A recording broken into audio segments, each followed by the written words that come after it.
Моите хора тръгна да прави записи, нищо роти пак с моите глупости блокира фотоапарата, нямам представа защо, на 27-та секунда. Ще трябва да се хода на работа. Аз ходя на работа, когато хората спят или се ебат жените. Да ви направя една снимка много хубава. Не снимка, направо видео ще ви направя. Това е луната, ама що избяга тук от това? Не знам. Така се вижда. Ами кажете, коя е тая планета? Мая, треснах се главата. Ужас. Тъмница, това е София. Сега, айде, не продължим. Виждам ли се там?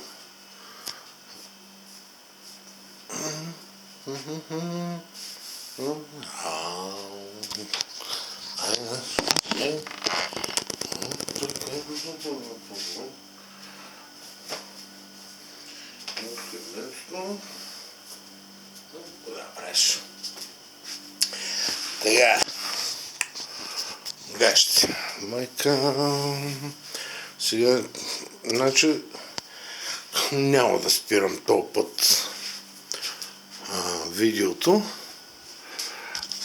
Ще гледам да ги направя нещата малко по-бързо, да не стане чак толкова много дълго видеото, защото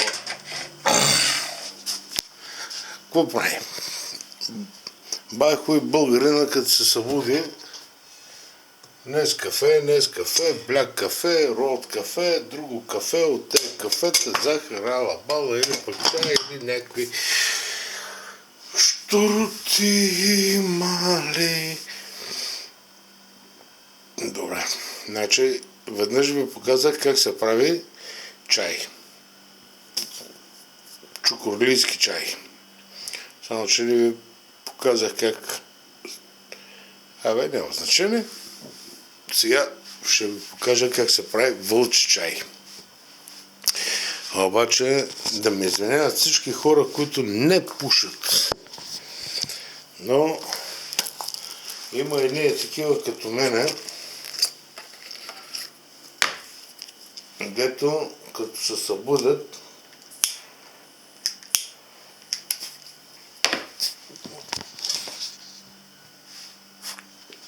първата им работа е да запалят цигара. Така, сега, как се прави чукорлийски чай? Най-важното нещо. Чухте ли го? Мъжът като се събуди, пърди. Няма как. Това няма да ви го спестя, да не си мислите, че ще ви спестявам някакви работи. Чакай да видим как да ви направя нещата. Малка тенджерка. Хуйчат. Ето. Това е. Тук е страшно, просто е невероятно. Чудно на чудесите. Все едно, всеки тук е...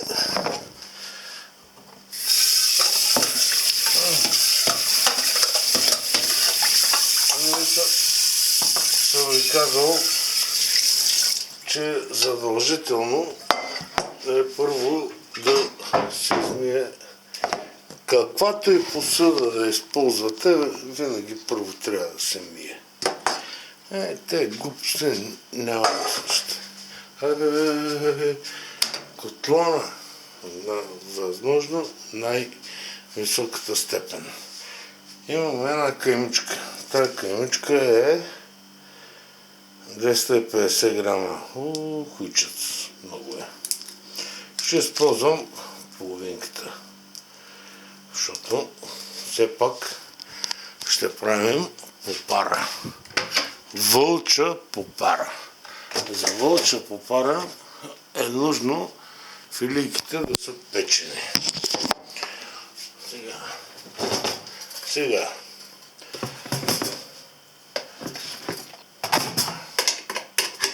Може и тези филийки да не ги печем. Ама никакъв проблем. Много е важно какъв е хляба. Изгастен фаса.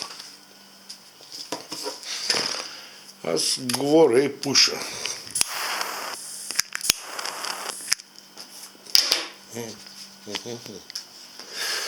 Така, виждам ли се?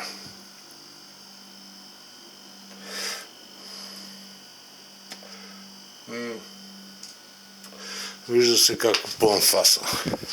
Много е важен какъв е хляба. Значи, напоследък няма хубави хлябове. Но никакви хубави хлябове няма. Честно.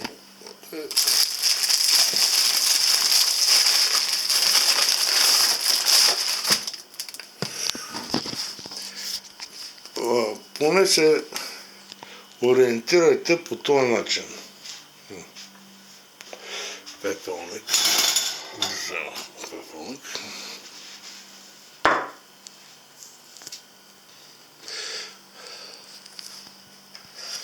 Българина, поне аз, като се събуда и първата ми работа е дават на цигарата. Едно време даже цигарите ми стояха на нощното шкафче, преди да заспя пушех и след като се събудя пак пушех. Ама сега не е така. Значи, за хляба отново, ориентирайте се по този начин. Трябва да е в хартиена опаковка. След като са се поиграли да я направят хартиена опаковка, значи би трябвало и хляба да е добър.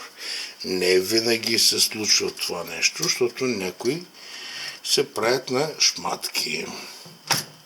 Къде това е? Айде. Някои се правят на шматки и слагат пари само в опаковка, пък вътре не е хубав хляба. Включих котлона. Добре. Забравих да сложа щуротията. Сега, я да видим от тук ще работи ли работата.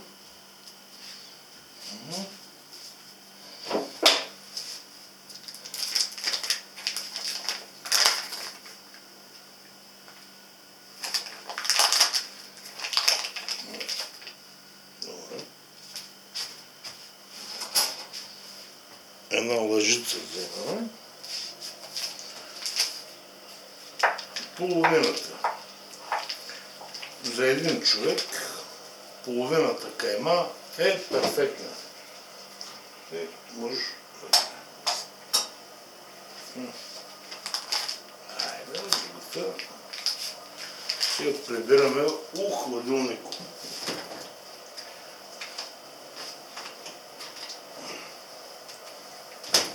У хладилнико прибираме.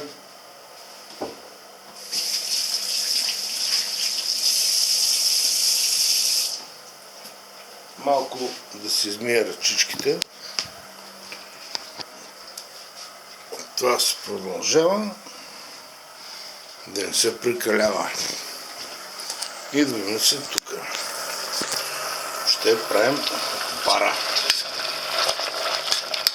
Малко вода с кайма. Така. Тук филийките са се изключили. Значи би трябвало да са готови. Идеята сега това е тази кайма да я сварим. Обаче, ние за да я вкусим, ни трябва червен пипер,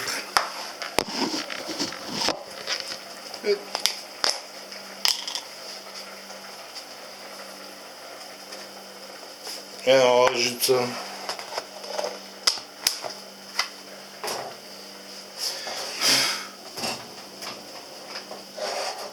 малко излезе отвън.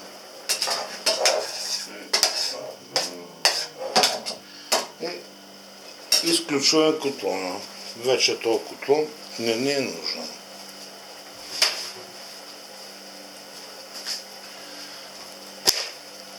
Друго, за да не е вкусно, малко случица. Съвсем малко. Много малко сол. И понеже каймите в момента въобще не са кайми като кайми, ще сложим малко масло.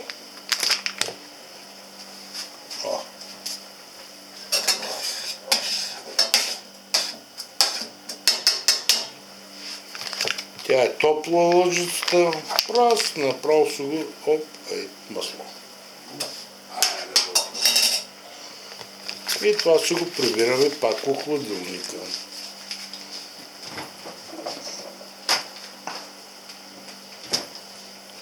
Тук сега можем да сложим каквото си искаме. Да супа на кваса.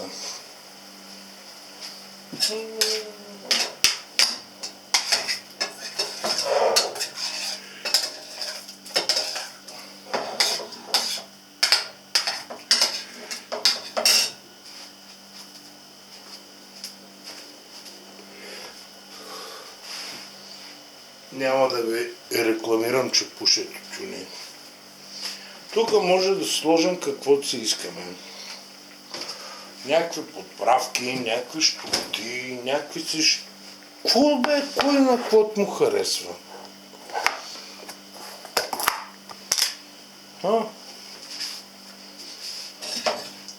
Така, ето е лъжичката.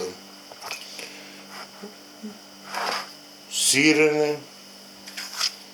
Ето. Виждали се? Не знам. Прас вътре.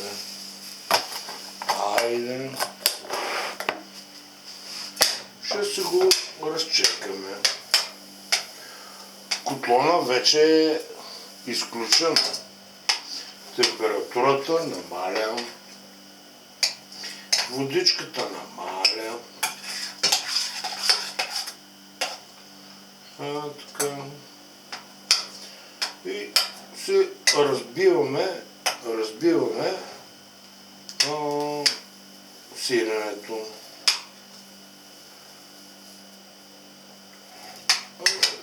Там, кой както се намери за добре. Така. Вземаме си една така купа. И в тази купа си слагаме печените филийки. Така.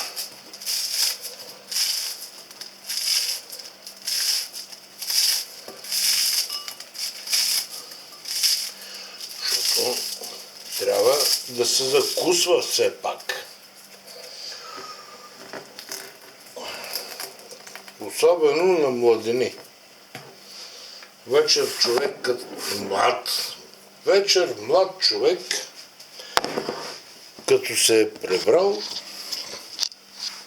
хапнал преди да легне, наебал се е жената. Знаеш ли колко енергия е схабил? Много. Сутрин така като мене, по никое време трябва да ходя на работа. Тази енергия трябва да се добавя. И тук сме го изключили, но това още си вари. Па нищо, нека си вари. Какво направим?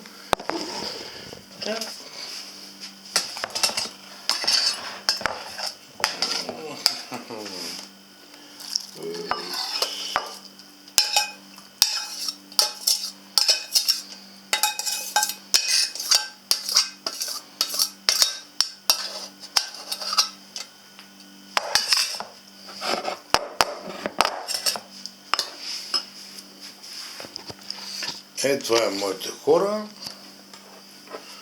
Нарича се вълча попара. Вълча попара с месо. Или в нашия случай кайма. Сега, вълчата попара най-хубава е с джумерки. Или пръшки, или пърженячки. Па има и по друг начин да ги наричат. Но в общем е по този начин направена. И много ще се радвам, ако научите вашите деца сутрин да ядат такива хубави български закуски. То фасто, където гори, няма да го гледате. Не препоръчвам пушене на никой, ама който го е научил да си пуши. Хубаво е човек да си пуши. И това е. Колко? 17 минути. За 17 минути се направихме закуска. Айде, моите хора, лека!